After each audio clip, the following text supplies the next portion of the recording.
मगर अफसोस वो अकेली ही चिल्लाती रहती है। उसका पति और उसकी सास बिल्कुल शांत रहते हैं। तभी लड़की अपने कमरे में चली जाती है और अचानक उसके बॉयफ्रेंड का लड़की के फोन पर मैसेज आता है कि कब आ रही हो पैसे लेकर। लड़की मैसेज का जवाब देती है, सब्र करो मैं वक्त पर आ जाऊंगी। तब उसका पति दरवाजा खटखटाता है और अपनी पत्नी से कहता है कि खाना खा लो। तभी पत्नी कहती है, मैं खाना तभी खाऊंगी, पहले मुझे अलमारी की चाबी दे दो। पति दरवाजे के नीचे से चाबी देकर कहता है, यह लो अपना काम करके खाना खा लेना, क्योंकि अभी तक मैंने और माँ ने भी खाना नहीं खाया। माँ ने कहा है हम आज साथ बैठकर ही खाना खाएंगे। लड़की कहती है, माँ और तुम खाना खा लो, मैं बाहर से खाना खाकर आई हूँ। यह सुनकर लड़का चला जाता है। तभी लड़की जल्दी से चाबी को उठाकर अलमारी खोलती है। अलमारी खोलकर वह उसमें क्या देखती है कि उसमें दहेज के पूरे पैसे 3 लाख और सारे गहने तो रखे ही थे, बल्कि उसमें एक डायरी भी रखी हुई थी। वो उसे खोलकर पढ़ती है तो उसमें लिखा था, प्रिय पत्नी, मुझे और तुम्हारे पिताजी को पता है कि तुम किसी और लड़के से बेहद प्यार करती हो, मगर तुम्हारे पिताजी ने पता लगाया है कि जिससे तुम प्यार करती हो उसकी पहले भी एक बार शादी हो चुकी है और वह लड़का बहुत सी लड़कियों को धोखा भी दे चुका है। पर आपके पिताजी आपको उस लड़के के बारे में कुछ भी ना बता सके, क्योंकि उन्हें पता था कि ये जो इश्क का नशा है वह हमेशा अपनों को गैर और गैरों को अपना बना देता है। इसलिए तुम्हारे पिताजी ने मेरे आगे हाथ जोड़कर ये कहा कि मेरी बेटी का हमेशा ख्याल रखना।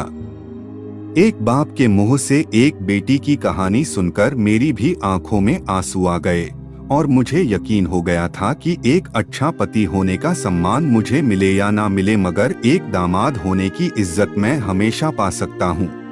और मुझे दहेज में मिले सारे पैसे और सोने के गहने मैंने तुम्हारी अलमारी में रख दिए हैं, क्योंकि दहेज के नाम से मुझे नफरत हो चुकी थी।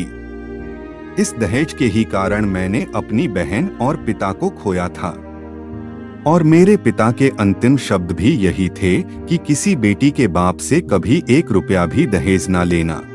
और उस डायरी में यह भी लिखा था कि तुम मुझसे आजाद हो और तुम कहीं भी जा सकती हो। डायरी के बीच के पन्नों में तलाक के पेपर रखे हैं, जहां मैंने पहले ही अपने साइन कर दिए हैं। जब तुम्हें लगे कि अब इस गवार के साथ नहीं रहना, तब तुम भी इस तलाक के पेपर पर साइन करके अपने सारे पैसे और जेवर लेकर जा सकती हो। लड़की डायरी पढ़कर हैरान थी और परेशान भी थी। ना चाहते हुए भी उसके गवार पति के शब्दों ने उसके दिल को छू लिया था। अब वो न चाहते हुए भी गवार पति के अनदेखे प्यार को वह महसूस करने लगी थी।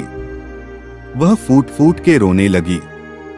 डायरी में आगे लिखा था कि मैंने तुम्हें इसलिए मारा क्योंकि आपने माँ को गाली दी, और जो बेटा खुद के आगे अपनी माँ की बेइज्जती होते सहन कर ले, फिर वह बेटा ही कैसा। इसलिए मुझे माफ कर देना, क्योंकि मेरे लिए माँ का दर्जा सबसे बड़ा है। और आपको मैं दुल्हन बनाकर अपना हमसफर बनाने लाया हूँ। आपसे जबरदस्ती करने नहीं, आपको मुझसे प्यार हो ना हो, लेकिन मैं अंत तक सिर्फ आपसे ही प्रेम करता रहूंगा। अब फैसला तुम्हारे ही हाथों में है। अब लड़की दुल्हन बन चुकी थी और उसकी आंखों से आंसू बह रहे थे। अचानक लड़की के बॉयफ्रेंड का फोन आता है। तभी गुस्से में लड़की अपने फोन को स्विच ऑफ करके फोन का सिम कार्ड तोड़ देती है। अब उसे सब समझ आ गया था कि जिससे वह बेहद प्यार करती थी, उसे तो सिर्फ पैसों से ही प्यार था, और सच्चा प्यार करने वाला तो मेरा पति ही था, जिसने सिर्फ मेरे पापा की इज्जत रखने के लिए ही उससे शादी कर ली। और उसे मेरा एक बॉयफ्रेंड है पता होने के बाद भी मुझसे इतना प्यार किया। मैं अपने पति का प्यार क्यों नहीं समझ पाई। यह सब सोचकर वह रोती रही। फिर उसने रोते हुए अलमारी का सारा सामान जैसा था वैसे ही रखकर ना जाने कब सो गई।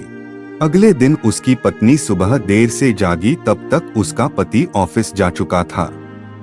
तभी पहले नहा धोकर उसने साड़ी पहनी, फिर लंबा सा अपनी मांग में सिंदूर लगाया, जबकि पहले एक बिंदी जैसी साइड पर सिंदूर लगाती थी ताकि कोई लड़का ध्यान ना दे और किसी को ये पता ना चल जाए कि वह एक शादीशुदा है। मगर आज तो 10 किलोमीटर से भी दिखाई दे ऐसी लंबी और गाढ़ी सिंदूर लगाई थी।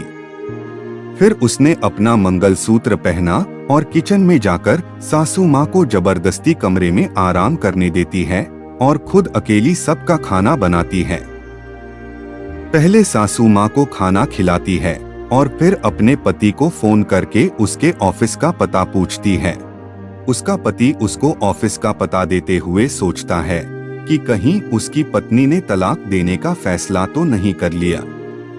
मगर उसे कहाँ पता था कि वो अब सुधर गई है और उसे ही अपना पति मान चुकी है। इतने में ही उसकी पत्नी स्कूटी लेकर उसके ऑफिस खाना लेकर पहुंच जाती है। पत्नी को देखकर पति हैरान हो जाता है। तभी वह अपनी पत्नी से पूछता है, सब ठीक है ना, माँ ने तुमसे कुछ कह तो नहीं दिया? उसका पति सवाल पर सवाल पूछे जा रहा था। तभी अचानक पत्नी सबके सामने अपने पति के सीने से लिपट जाती है और उससे कहती है कि सब ठीक है, मगर मुझे तुमसे कुछ कहना है।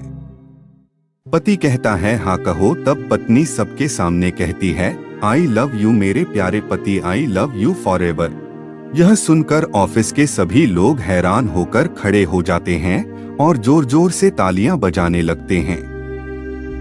तब पत्नी सबके सामने अपने पति का हाथ पकड़ के कहती है कि अब 1 महीने तक मेरे पतिदेव ऑफिस में दिखाई नहीं देंगे। ऑफिस के सभी लोग पूछते हैं, क्यों? तब लड़के की पत्नी कहती है, क्योंकि हम दोनों लंबी छुट्टी पर जा रहे हैं। पति पत्नी से कहता है, तुम्हें क्या हो गया? तभी पत्नी पति से कहती है, मुझे तुमसे सच्चा प्यार हो गया। ये कहकर वह उसके सीने से दोबारा इस तरह लिपट जाती है जहां से वो अपने गंवार पति से कभी भी जुदा ना हो पाए। तभी उसका पति भी बहुत खुश हो जाता है और फिर वो दोनों अपने घर चले जाते हैं और खुशी खुशी अपना जीवन बिताते हैं और हमेशा खुश रहते हैं।